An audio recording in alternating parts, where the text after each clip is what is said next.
Nessa aula, vamos falar sobre a avaliação global do idoso.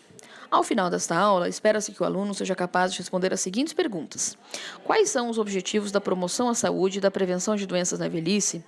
O que é funcionalidade global? Qual é a aplicabilidade da avaliação global na PS? Como se avalia a funcionalidade global?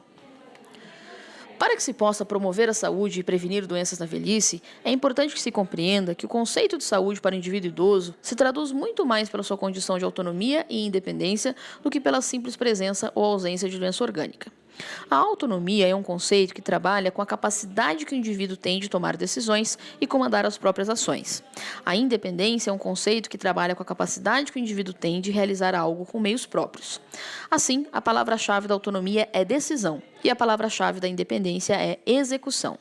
Desta forma, as ações dos profissionais de saúde junto à população idosa devem ter por objetivo manter o maior grau de autonomia e independência que for possível, tendo em vista melhorar a qualidade de vida da população idosa.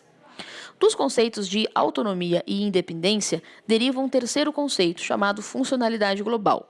A funcionalidade global será o produto da avaliação dos sistemas funcionais principais, sobre os quais falaremos de forma mais detalhada adiante. O que é funcionalidade global e qual a sua aplicabilidade na PS? A funcionalidade global avalia o desempenho do indivíduo nas atividades da vida diária, sejam as mais básicas, como se alimentar, ou as mais complexas, como ir ao banco. Prejuízos da funcionalidade global traduzem prejuízos de independência ou autonomia, ou seja, de qualidade de vida e de saúde.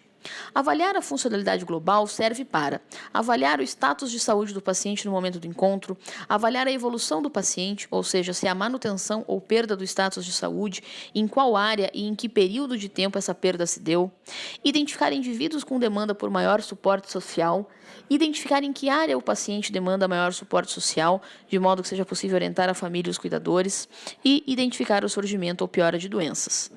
Alguns exemplos práticos: paciente com declínio funcional agudo, sugere delírio. Paciente que não consegue mais tomar banho por dispneia, piora da insuficiência cardíaca do DPOC.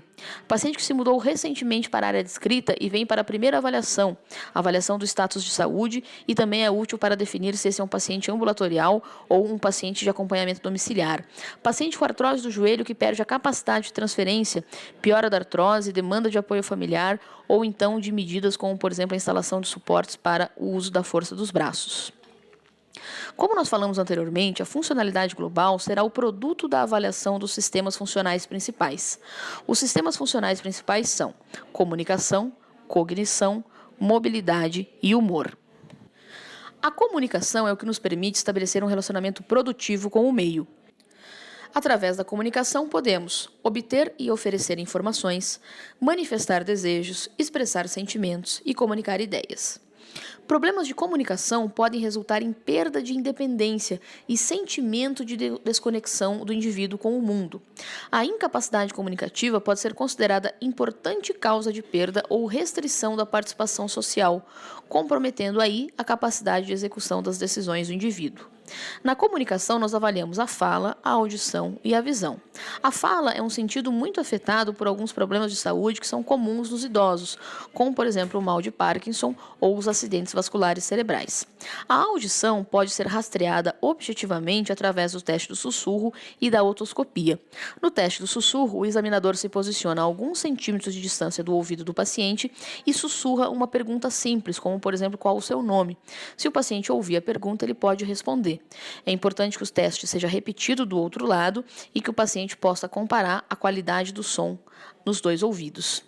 A otoscopia é importante porque a rolha de cerumen é uma causa muito comum de perda de acuidade auditiva e pode ser facilmente resolvida através da lavagem otológica, que pode ser realizada na atenção primária à saúde. A visão pode ser avaliada através do reconhecimento de faces a 4 metros, através do teste de Snellen a 5 metros e através da leitura de jornal a 25 centímetros. A incapacidade para qualquer um desses três indica avaliação oftalmológica específica. A cognição expressa o conjunto de capacidades mentais que permite ao indivíduo compreender e resolver problemas do cotidiano.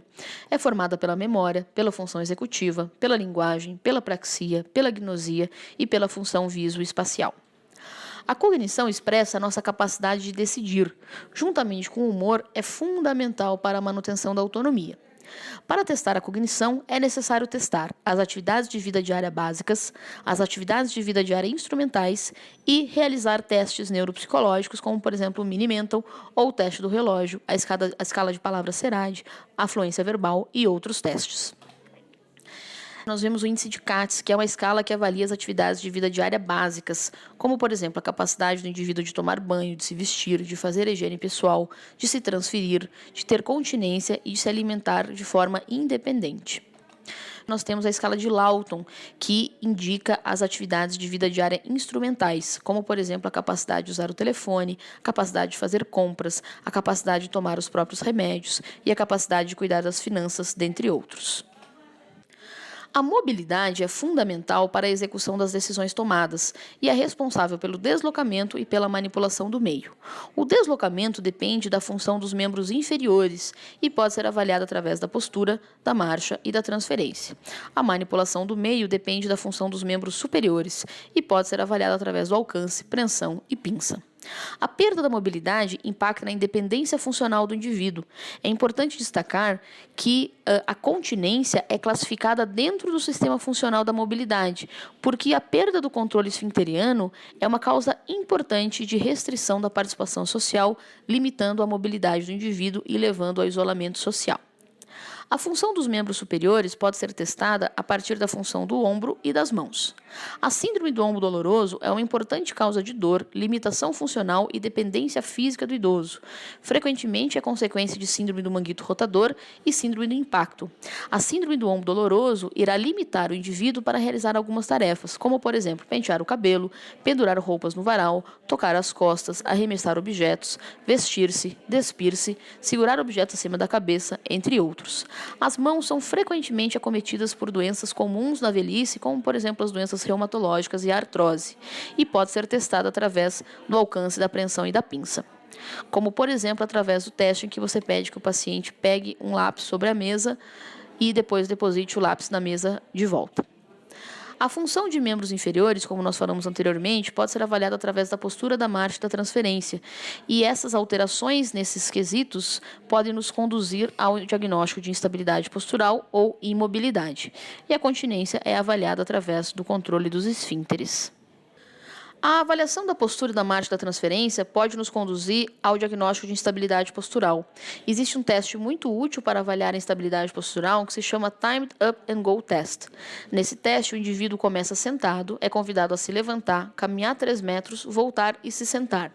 Se o indivíduo costuma realizar esse movimento, essa sequência de movimentos em mais do que 20 segundos, acusa um teste positivo e sugere instabilidade postural. A instabilidade postural é frequente nos idosos e tem como complicação as quedas e a imobilidade. As quedas ocorrem em 30% dos idosos, apresentam uma alta taxa de recorrência e se constituem na 6ª causa de morte em idosos. Tem causas multifatoriais e devem ser investigadas. É importante, então, que se estabeleça se aquele indivíduo é um indivíduo caidor, ou seja, se ele cai com frequência. E é importante que se compreenda qual foi o contexto da queda, se existe uma instabilidade postural ou se existe, por exemplo, uma perda de consciência que poderia indicar uma síncope, uma convulsão, um déficit focal ou hipoglicemia. Por imobilidade, entende-se qualquer limitação do movimento. O espectro de gravidade é variável e frequentemente progressivo. No grau máximo de mobilidade, conhecido como síndrome de imobilização ou imobilidade completa, o idoso é dependente completo e usualmente apresenta déficit cognitivo avançado, rigidez, contraturas generalizadas, afasia, disfagia, incontinência urinária e fecal, úlcera por pressão, entre outros. No geral, esse é o indivíduo que demanda cuidado em tempo integral. A imobilidade pode ter consequência em diversos sistemas funcionais do corpo, como, por exemplo, o sistema cardiovascular, o sistema respiratório, o sistema digestório, o sistema geniturinário e a pele. A imobilidade pode, portanto, causar hipotensão ortostática, intolerância ortostática, redistribuição do volume circulante dos membros inferiores para a circulação central, impactando aí no pulmão, o que pode piorar sintomas de insuficiência cardíaca, aumenta o risco de TVP, reduz a capacidade respiratória, aumenta a hipersecreção brônquica, favorece pneumonia, favorece infecção urinária, favorece bexigoma, promove anorexia, promove desidratação, promove doença do refluxo, promove úlcera de peles e outras alterações. Por fim, o humor é uma função indispensável para a preservação da autonomia do indivíduo, sendo essencial para a realização das atividades de vida diária. A US Preventive Services Task Force recomenda que seja rastreado a depressão em todos os adultos, o que inclui os idosos, ou se utilizando escalas específicas, como, por exemplo, a escala de depressão geriátrica que vocês veem à direita, ou então através de perguntas de rastreamento, como, por exemplo, nas últimas 2 semanas você se sentiu triste, deprimido ou sem esperança? Nas últimas 2 semanas você percebeu diminuição do interesse ou prazer pelas coisas? Essas palavras, essas frases e essa escala, ela não é diagnóstica, são frases de rastreamento para que a gente possa buscar critérios diagnósticos para a depressão e, se for necessário, tratar. Uma coisa muito importante é avaliar sempre o suporte social, principalmente quando o paciente tem sua autonomia ainda preservada. É importante que se pergunte e se registre em prontuário quem é a pessoa que o paciente acredita que poderia ajudá-lo a tomar decisões caso ele fique incapacitado ou doente. Em caso de necessidade, o profissional de saúde já sabe a quem recorrer. Esse instrumento que eu estou projetando para vocês é um instrumento de avaliação funcional que nós utilizamos no serviço onde eu trabalho. É uma mescla entre o instrumento de avaliação que nós temos no Tratado da Sociedade Brasileira de Medicina de Família e Comunidade, estratificado aí por sistema funcional. Vocês podem utilizar esse instrumento ou então criar um instrumento semelhante que seja da preferência de vocês. Essas são as referências bibliográficas que eu usei para preparar essa aula e ficam aí como dica de leitura para as pessoas que quiserem se aprofundar no tema.